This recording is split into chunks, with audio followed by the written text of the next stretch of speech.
Morning everyone, thank you for joining me. My name is Alan Redman. Hopefully you can all hear me loud and clear. And this morning we are going to be talking about game-based assessments, and what we're planning to describe is a pragmatist guide. So ways in which the test user, the assessment specialist, can navigate the science, the practice and the hype of game-based assessments. My role, I'm the Head of Product Innovation here at Criterion.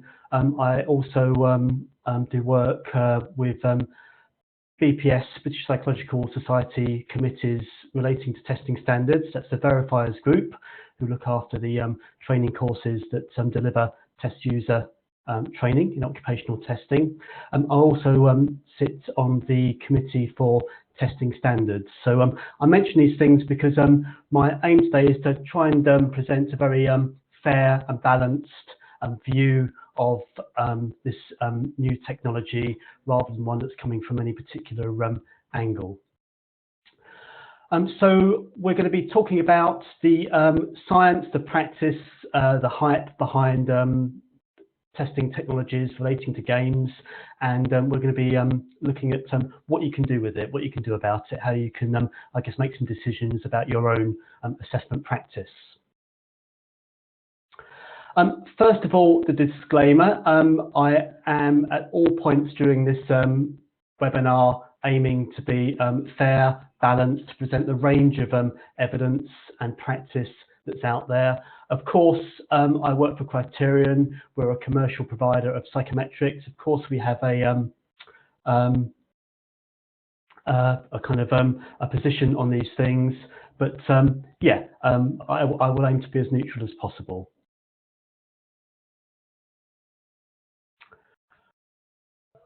So, whilst we're not a game-based provider, we do get asked about it. And we get, I'm sorry I'm pausing because I've got a few messages that a few of you aren't hearing me that loudly or clearly. No, it's fine apparently. Okay, I will carry on. So we are not a game-based assessments provider. We do get asked about it, as we get asked about lots of new technologies as they emerge over the years. We see things kind of come and go. I guess if I look back over my career, there's been a long history of things I've got asked about.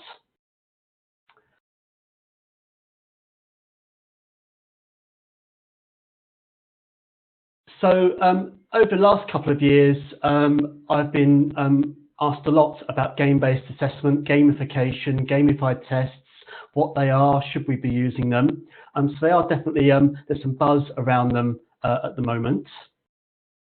But if we go back a few years before then, it was strengths. So 3 to 5 years ago, I would be asked if we'd heard about strengths, whether that was a thing, whether it was good for recruitment, whether it's good for development and so forth. After that, before that rather, 5 to 7 years ago, it was situational judgment tests. It seems quaint now, but they were the kind of next big thing a while ago. And we would be asked, have you heard about these? What should we do about them? And before that, 10 to 15 years ago, it was online psychometrics. So I guess that's a good example of a new technology emerging within the assessment market, and having science and practice related to it. And it was quite controversial, certainly 15 years ago, about whether it was even right to deliver psychometrics online. Before that, about 20 years ago, it was emotional intelligence. And again, it was a very apparently controversial thing for many at the time. Lots of conference debates and discussions would get quite heated about this new model. And for a while, it was all we heard about. And certainly at the beginning of my career as a psychologist, yeah, well, one couldn't escape emotional intelligence as the next big thing. 30 years ago, well, I was at school still, and really, when people were asking me, have I heard about the new thing? Yeah, they were talking about this. Not Rick Rolling, Rick Astley. Let's just enjoy that for a moment. There we are. Okay, more recently, machine learning seems to be the next thing on the horizon, and I'm sure we will be delivering a webinar around that and what the introduction of automation into assessment and recruitment is going to mean. But for now, we're focusing on game-based assessment. Before we, I guess, open up the area, I think it's important to make some distinctions between terms. And the terms I want to differentiate between are gamification, gamify versus game-based assessment. Now, you might come across these terms being used somewhat differently in different contexts, but I guess I just need to establish how we're going to be using them for the purposes of this presentation. Gamification has less of a strong link with testing and assessment. It's a philosophy or technique that we can deploy when we're looking to try and I guess influence certain behaviours. We're trying to encourage people to do things that they might not otherwise choose to do. Nothing particularly sinister about it. It's about influencing certain favoured behaviours by making them a kind of a game, by introducing gamification principles, which are kind of, I guess, influence the person to do them. There are actually lots of examples you can see day to day in everyday life where organisations, governments are trying to, I guess, steer us towards a certain way of behaving. This is the one that I don't know why always sticks with me. We would rather not have wet floors in our toilets. So you do see toilets that have a little target written on them to persuade at least 50% of the population to, well, aim. And that's a form of gamification. It's about using the principles of the game to influence a behaviour that we want to see. It has overlaps with good old nudge. I'm not going to call it a theory. I'm not sure if it is a theory, perhaps an approach. The nudge approach, where you're trying to kind of socially engineer certain behaviours, certain outcomes. And so, you know, don't throw things out your car window, no one else does. That's a kind of a nudge. It's using a form of language which I guess influences you at a different level. Gamification is very similar. It's trying to get a behaviour out of you by making it into well, a game. With gamify and gamified assessments, it's kind of taking that approach of gamification and applying it to something else like a test. We take principles of gamification like making things more fun or engaging or challenging, or there being some reward for it, and plug those into the assessment experience for the individual. So this is a somewhat traditional looking verbal ability test bit of content, and you can just see an item underneath that. That's arguably ungamified assessment. That said, it has touches of gamified assessment because it's arguably a bit more interesting than I guess very traditional verbal test content, which tends to be about problems or quite dry stuff. This tries to engage with I guess content around smoothies, retail, communities and so forth. So I guess it's looking to kind of gamify the experience, but at least making the content somewhat interesting. But if we really wanted to gamify it, it might look like this. So we kind of embed the assessment into what looks like a game. Now, I should stress at this point, I'm not going to be showing you any real gamified or game-based assessments unless they belong to us. I'm not going to show you other people's because I am, as I say, want to remain fair, balanced, and independent. I don't want to lead in any particular direction. So this is not a real gamified assessment. This is in fact an excellent historical example of a adventure game on the ZX Spectrum, probably from 1985 4, I would guess. It's gremlins. And in this scene, it's a bit like a situational judgment item. You're in a kitchen. You can see there's a gremlin in a microwave. There's a gremlin's leg sticking at the blender. What now? What do you do? So it's got a kind of similar format to a situational judgment test, but it's visual. It looks like a game. This particular candidate picked the press the button option and blended a gremlin, which is probably the right answer. But you can perhaps see from that example how you could embed something a bit more work-like, whether it's a verbal test or a situational test item, but make it a game, make it kind of a different experience to a more dry, traditional test. And that's what gamified assessment is. You've got some choices around the degree to which you make it really gamey. It might be Frodo the Happy Elf having a adventure in a forest where each scenario is a different reasoning challenge, or you could make it a different scenario or context again. It is different from game-based assessment. So with gamified tests and assessments, it's essentially the test you want to use in a wrapper of looking and feeling like a game. With game-based assessment, it takes a entirely different approach.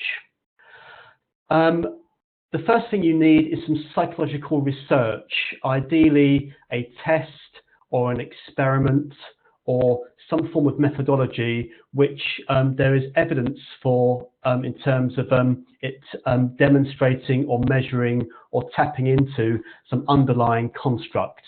And that could be a personality construct, an ability construct, or I guess yeah, well, what else could it be? Personality or ability, I guess, in the broadest senses of both words. This, for example, is the marshmallow test. It's not really a test so much as a research methodology. It's a methodology which can be used to demonstrate, first of all, a developmental stage in children, where children learn at a certain point in their development about the value of delayed gratification. And what we know from further research into the area is from kind of long-term studies is children who develop this self-control, delayed gratification ability sooner tend to enjoy greater success later on in life, whether you're measuring that educationally or occupationally or through kind of other outcomes.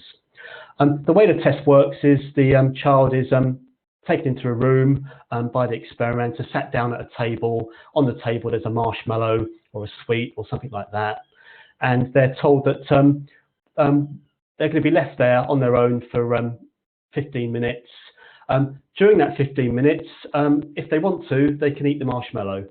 However, if they don't eat the marshmallow and it's still there when the experimenter comes back after the 15 minutes, they can have 2 marshmallows.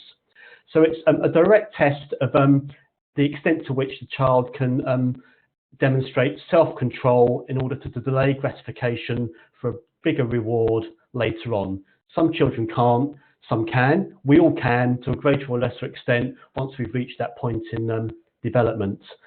There are some great YouTube videos of this study running, and you do see the, I guess, the emotional turmoil that some children go through in order to resist or not resist. For a game-based assessment, you could take that methodology and turn it into a psychological assessment by actually turning it into a game. So you're not just, you're no longer giving them the marshmallow, sitting them at the table. You're not taking a existing test and making it look like a game. You are creating a game from the ground up, which embeds the same principles, which in this case would be around self-control and delayed gratification. I've given you this example here. It's another excellent ZX Spectrum game, this time I believe from 1985. It was called Starquake. It wasn't measuring self-control or delayed gratification explicitly. It was about helping a little droid who'd crash landed on this desolate moon around the various platformed scenarios and environments. And what he had to do was gather the parts for a new spaceship. There was some self-control and delayed gratification in there, however, and I speak from bitter personal experience because I once played this game in a long single 3-hour stretch at my friend's house. Tim Allen, shout out if he's listening.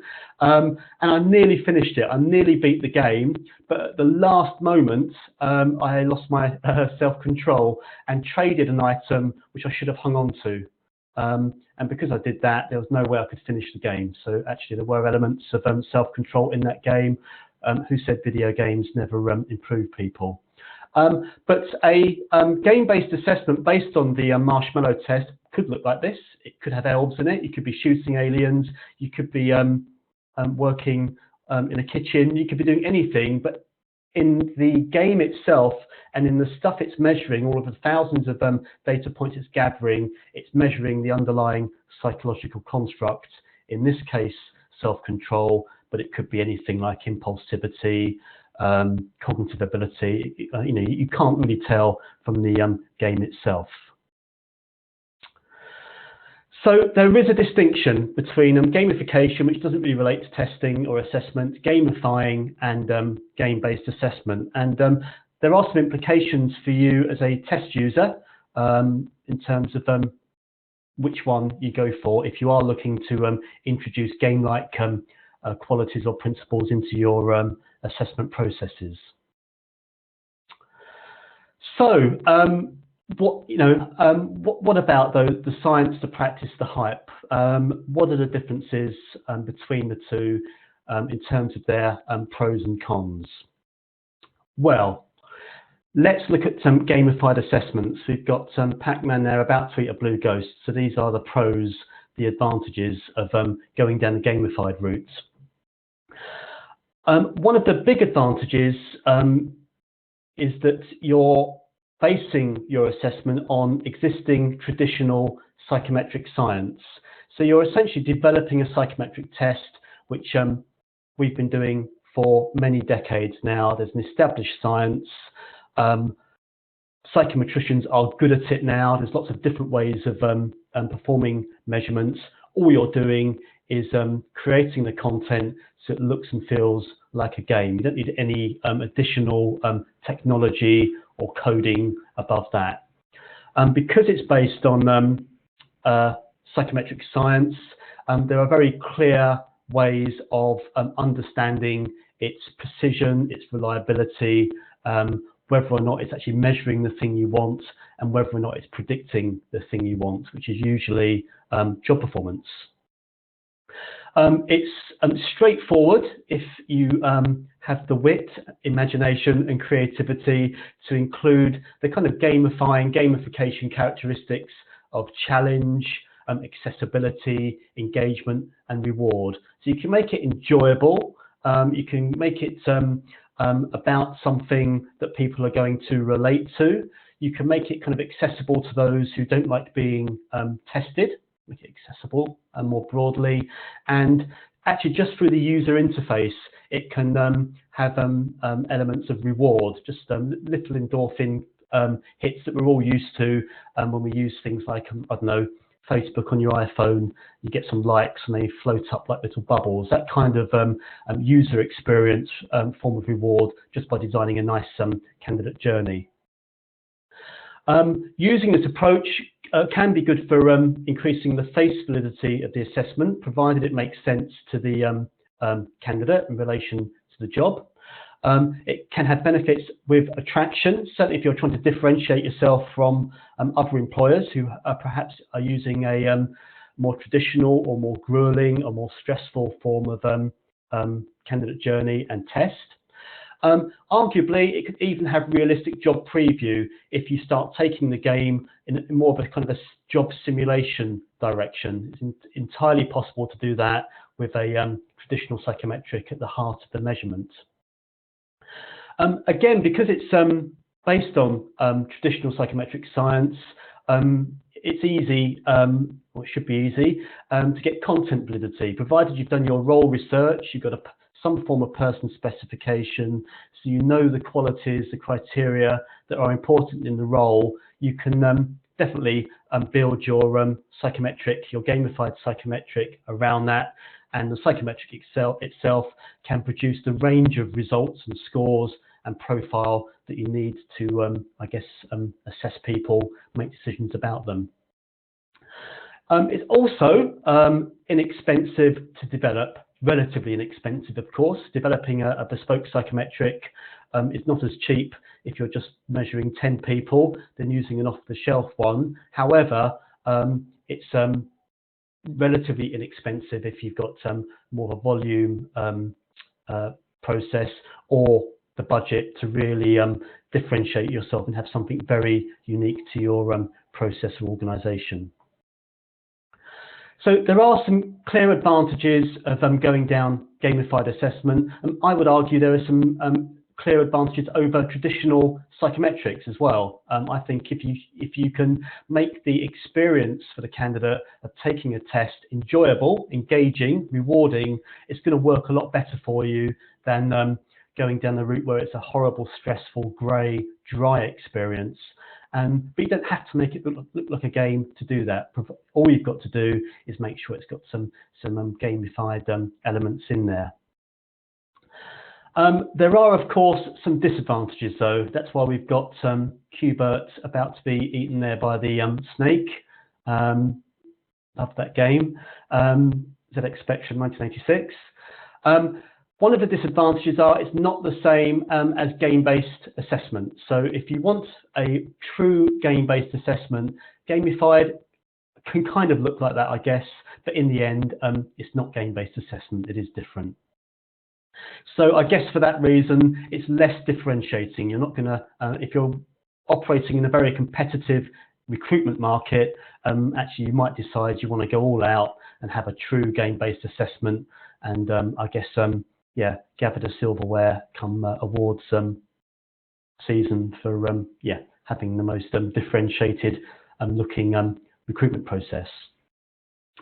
And arguably, depending on the form of gamified interface you go for, it might not be face valid for all. If your gamified assessment really is Frodo the Happy Elf having an adventure, that might not work for every candidate going for a, I don't know, an IT role. It might do. I guess there's a lot of role play and Dungeons and Dragons going on. They might love it, but it's kind of critical you get the interface right in order to get the face validity. But for some processes, actually a traditional one might be a better way to go.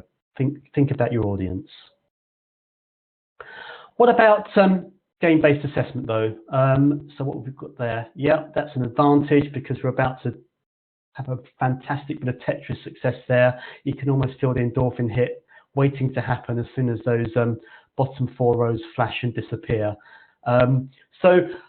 Well, I guess a clear advantage is it's very on trend and very differentiating. There aren't many employers using true game-based assessment. So if the important thing for your process is to be seen as different and state of the art and kind of out there on the wild frontier of what's new, you want game-based assessment at the moment.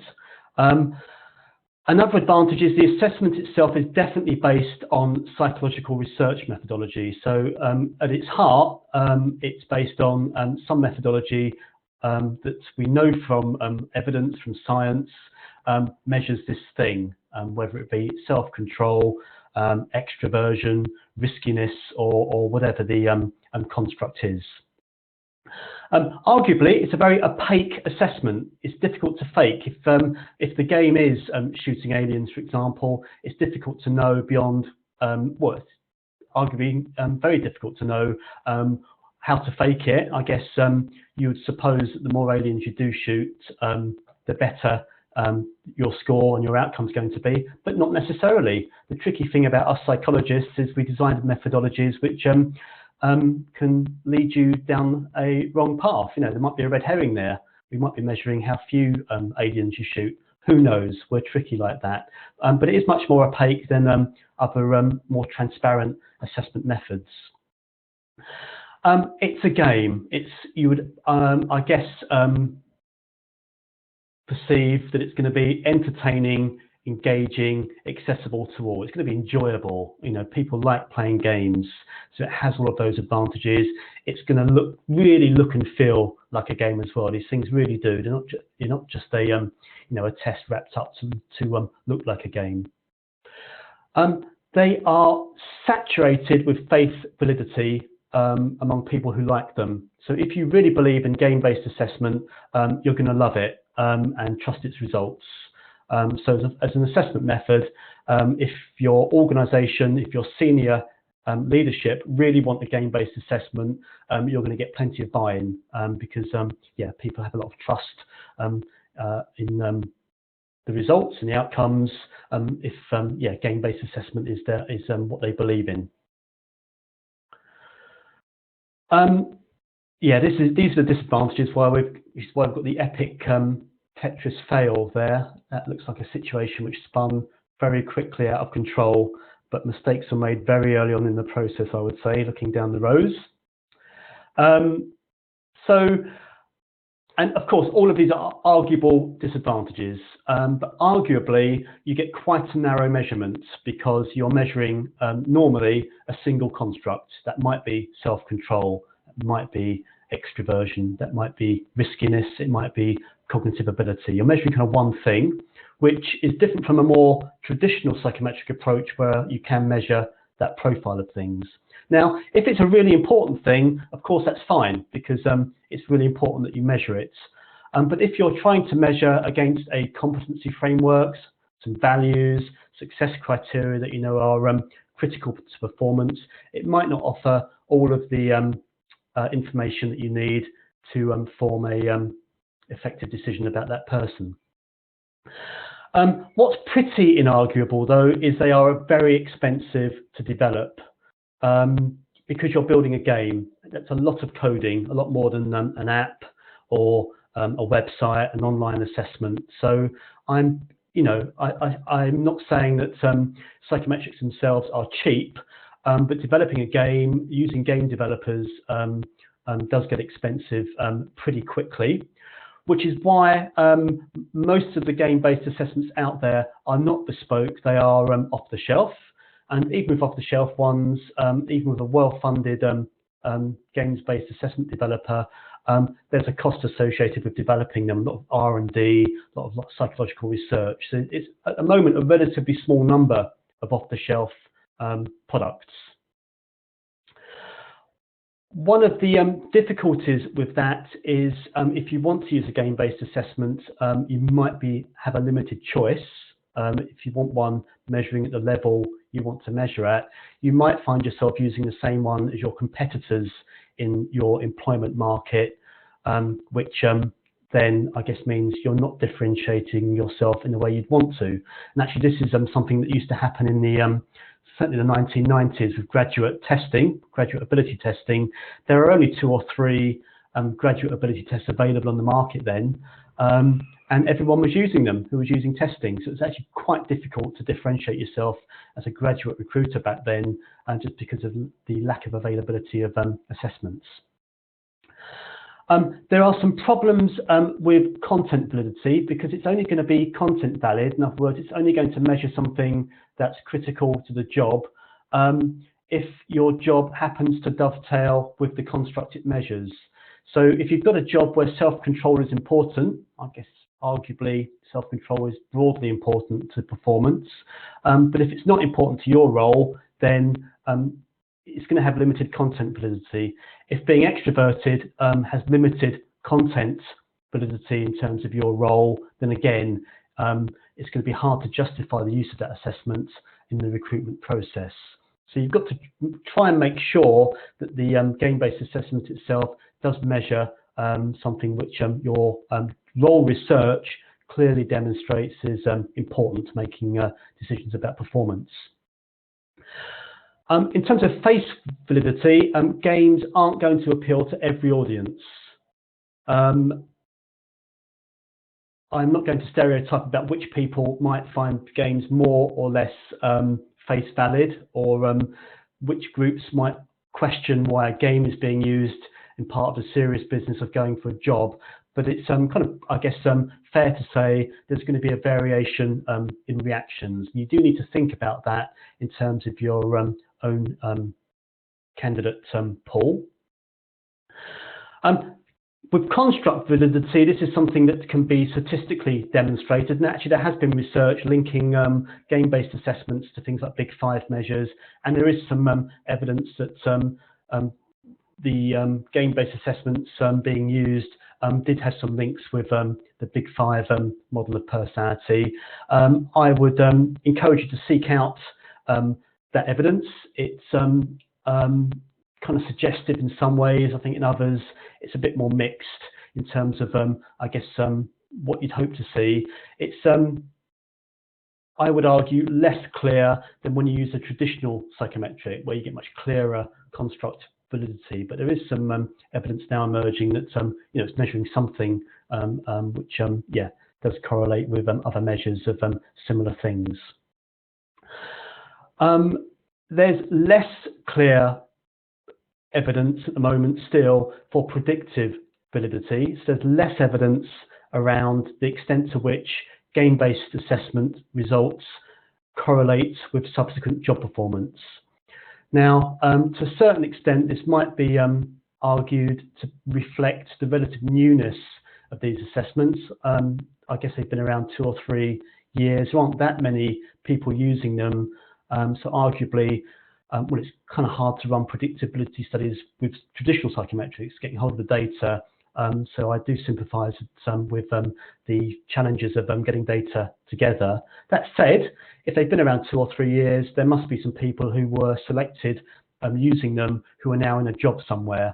So I think it's fair if you are someone who would want to see that, who would expect some evidence that they are actually predicting the thing you want to predict before making the choice to use them. I mean, in the end, it's the I guess most important test of a test.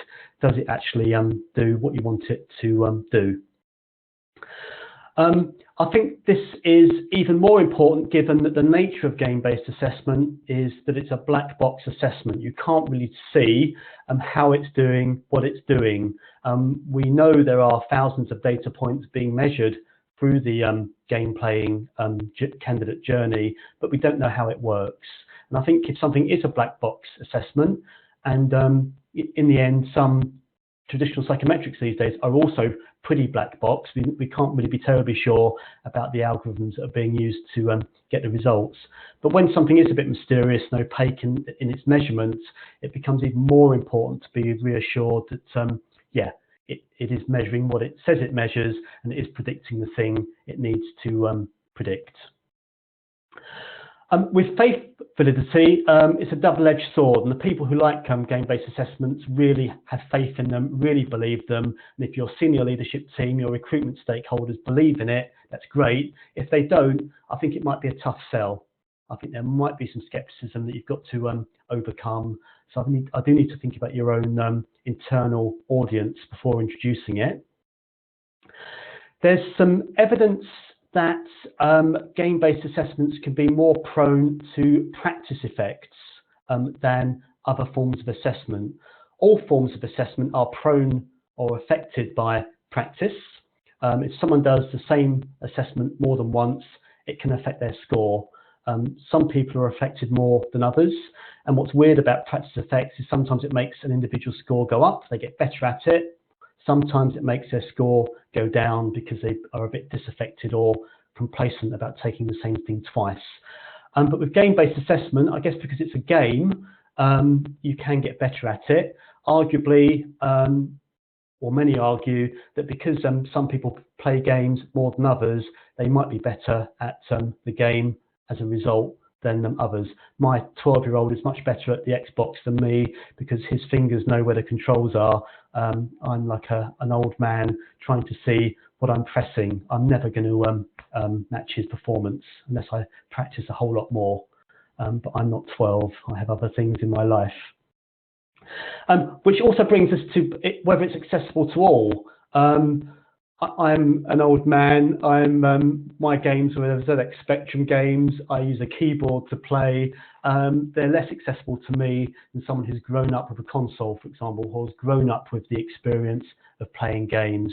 And people who are even older than me, and there are some, might find it even more difficult to kind of grapple with. So I think there are accessibility issues depending on the audience you're I guess giving them to. So what to do? Well, in the end, it's your choice. But I feel there are 6 pragmatist kind of principles to the whole area of games, game-based assessment, and gamified testing. I feel that the gamified approach does fairly elegantly balance science practice with a need for differentiation. You can draw on the comfort of knowing you're using an approach which has had many, many years of research, evidence and science behind it, while still making something which is enjoyable and differentiates you. Gamified principles actually have worked before. Back in 1998, we developed some candidate-friendly graduate ability tests. I remember the first paper I ever delivered at a conference, a DOP conference, was in 1998, where we'd compared our candidate-friendly ability test with a traditional graduate ability test. We found that indeed people did find them more engaging, they preferred them, they felt better about an employer who used them. So you know, it's not a principle which is brand new, it is a principle which we know works. So that's again another level of reassurance. Before that, we developed a realistic job preview trading game for an investment bank in '97, where even the administration had dealing room noise, and you know, it was as realistic a simulated game and assessment as we could make it. So you know, these things have been around long enough for us to have some reassurance that they work. I guess an advantage of gamified assessments is that they do give us psychometric evidence. We can understand their reliability and validity easily and quite quickly, even before we start using them. In fact, if we, I guess, do the research up front rather than wait. We can base gamified assessments on different test formats, so we can always offer the candidate experience, which is going to work best with your candidate population. And it means that you can have the gamified assessment, which is going to be content valid. It's going to measure the things that you want to measure, whether it's personality, ability, or situational judgment. To give an example, here's a traditional looking situational judgment item. It's kind of customer service hospitality. This one is actually nicely presented in the iPad format, so it's kind of an adjusted version of an online assessment. Yeah, there you go. It's an SJT. We all kind of know what they look like. But if you wanted to gamify that up a bit, there's nothing to stop you making it look like this, for example, making it look like a chat with a colleague. It's the same underlying measurement and form of assessment, but it's been wrapped up in something different. You know, could be an app, could be online, it doesn't matter. What you've done is taken the gamifying principles and apply them to a sort of fairly traditional method of assessment, perhaps though with some underlying scoring sophistication. Gamified assessments do offer easy return on investment just because they cost less. You know, if you're going to develop a bespoke test and you want to gamify it, it's the same thing really. And as I say, we've been trying to build tests which can engage, which have some humour, which have maybe an emotional journey in them for many years. It doesn't affect the R&D. And in the end, they will come out as bespoke to the process and the business. They'll be yours, they're differentiating, they're not seen elsewhere. And because they're precisely matched to you and the role, you're much more confident about getting the predictive validity by the end of the assessment process. But principle 6 really is you just got to ask yourself, does assessment really need to be like a game? And I wouldn't want you to get the impression that it always needs to be light-hearted, upbeat, and game-like. Not everyone, not every individual, not every candidate or job needs to have some fun up front. Not every recruitment process needs to look like this. And I do think we need to challenge ourselves sometimes as test users, as assessors, as recruiters, to not fall into the trap where we feel all candidates or some generations need to be entertained or need to have some soft play in order to apply.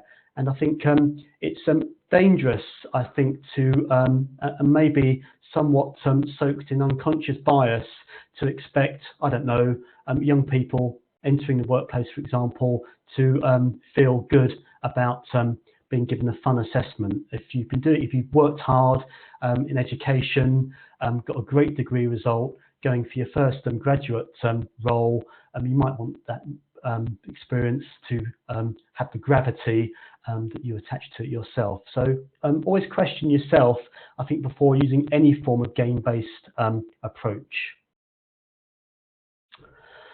So in the end, it comes down to what I would argue are the pragmatist principles. Always use an evidence-based approach before making this kind of decision.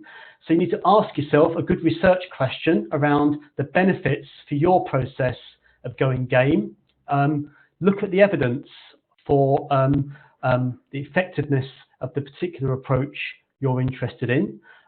Evidence doesn't just have to be academic or research-based, but that's a good form of evidence.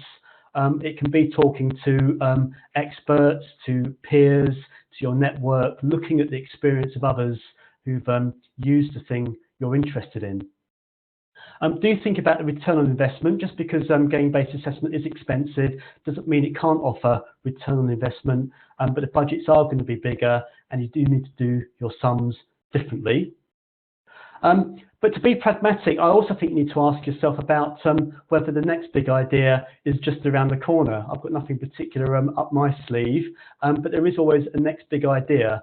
Yeah, be careful. You're not just about to buy emotional intelligence for the first time. That's less differentiating. So that's the end of the content of this presentation. Thank you for taking part. I know there's been a few questions and answers through the presentation, but I'm happy to take some now if you want to use your chat interface to do that.